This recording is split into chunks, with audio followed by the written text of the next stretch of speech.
Central Bank of Eswatini, together with the Monetary Policy Consultative Committee, decided today to maintain the discount rate at 6.75% after taking into consideration relevant global, regional, and domestic factors, as well as its mandate for price and financial stability.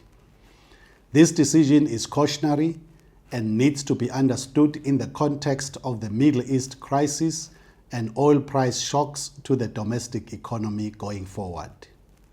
On the global front, the IMF has revised down its 2026 global growth forecast, citing the effects of the war in the Middle East. Monetary policy remains mixed, with the US Federal Reserve and Bank of England holding rates steady, whilst the European Central Bank and the Bank of Japan increased their policy rates.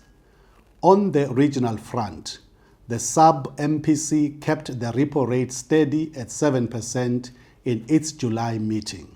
Eswatini's annual headline consumer inflation marginally decelerated to 2.6% in June 2026 relative to 2.7% in May 2026. The banks revised its 2026 inflation outlook down to 3% from 3.31% projected in May, reflecting the continued easing of food inflation and the moderation in oil prices compared to the previous review period. However, risks to inflation outlook remain elevated.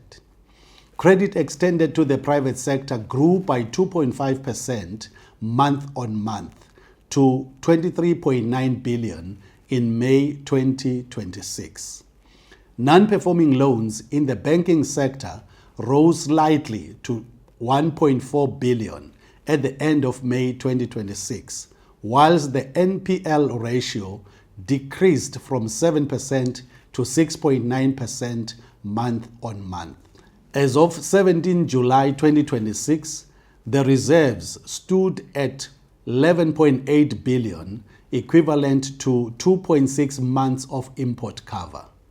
Preliminary figures indicate that total public debt stood at 42.1 billion at the end of June 2026, equivalent to 40.4% of GDP. The direction of monetary policy will continue to be driven by the assessment of risks and uncertainties in international, regional, and the domestic economy. I thank you.